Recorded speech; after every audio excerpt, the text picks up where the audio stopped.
Welcome back to the Explainer, everyone. Today we're focusing on day 2 of the data science course, and we're talking about the absolute bedrock of your new career, Python language basics.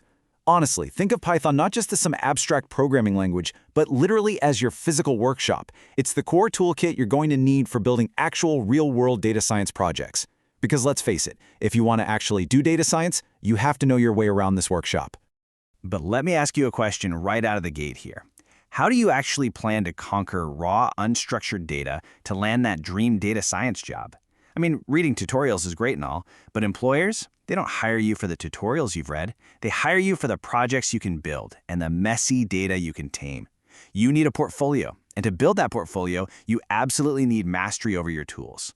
Okay, let's dive into this, because the fastest way to build that portfolio is to start finishing projects. Things like exploring thousands of Hacker News posts or wrangling COVID-19 time series data. But here's the reality check. You cannot clean up a data set with, say, messy German column names in the eBay car sales data without first mastering your fundamental tools. We've got to learn how to swing the hammer before we can build the house, right? So here is our roadmap for this explainer to help you unlock those exciting portfolio projects. We're going to cover speaking Python, directing traffic, storing data, and building power tools. Let's just jump right in. Section 1. Speaking Python. This is basically the grammar of our workshop. Before we can analyze anything at all, we have to understand our basic grammar. Unlike a lot of other languages that rely on cluttered brackets to group code together, Python relies entirely on clear whitespace and indentation. And because of this specific design choice, Python is frequently described as executable pseudocode. Its design heavily emphasizes readability and simplicity. When you write a loop or a function in Python, it often reads exactly like plain English. This makes the language feel incredibly intuitive to write and, maybe more importantly, a whole lot easier for your future self or a hiring manager to actually read.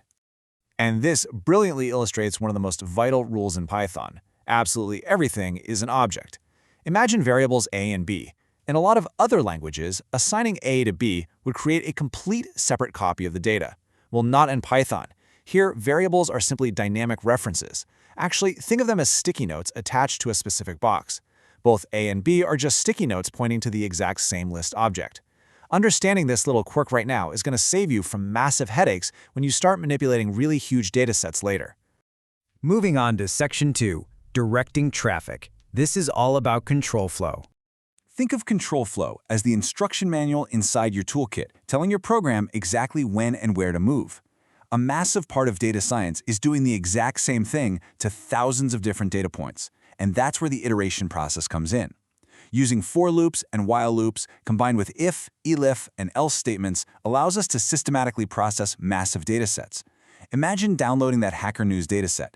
You'd use a for loop to step through thousands of posts, conditional logic to find just the Ask HN submissions, and then execute a block of code to calculate the average comments. Control flow is literally what makes that kind of automation possible. All right, Section 3, storing data. Let's look at the built-in storage structures. So we've got our data flowing, but where do we actually put it?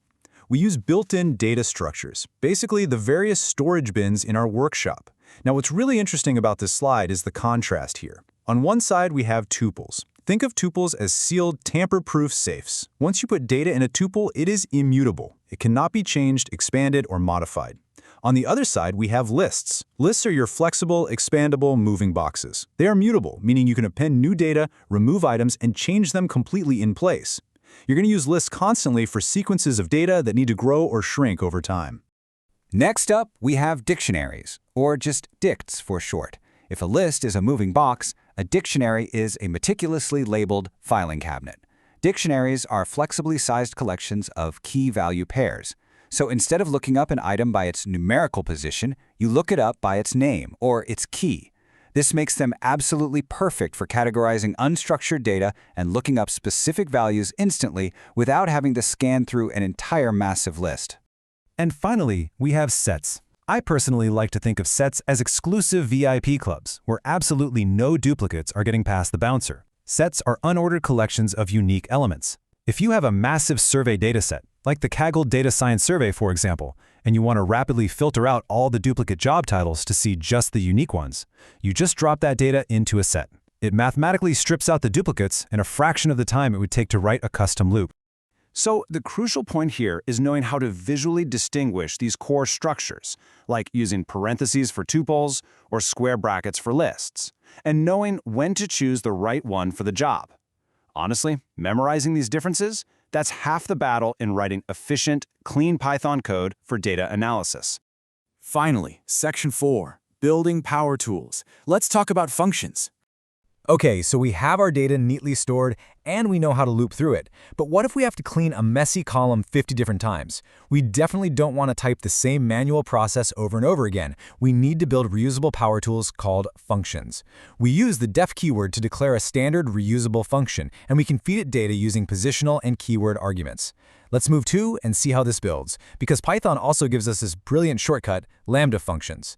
These are anonymous, single-line power tools. They consist of just a single statement, where the result is the return value. Lambdas are absolutely perfect for rapid data cleaning transformations where you just need to pass a quick, custom math operation over a specific column without writing a full, bulky function block. You might be wondering, why are we spending all this time obsessing over indentation, dynamic references, and lambda functions? Because visualizing data and extracting meaningful insights is the ultimate output of your toolkit.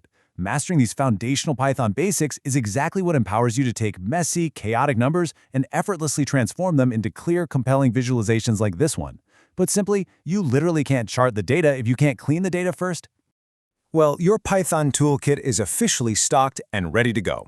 You understand the grammar, the data structures, the control flow, and exactly how to build functions. So here's my challenge to you. It is time to stop reading tutorials. Take your brand new toolkit directly to the Kaggle Data Science Survey or that eBay Cars sales dataset and build your very first project. Get your hands dirty with real data. So, out of all the incredible, messy datasets out there in the world, which one are you going to conquer first?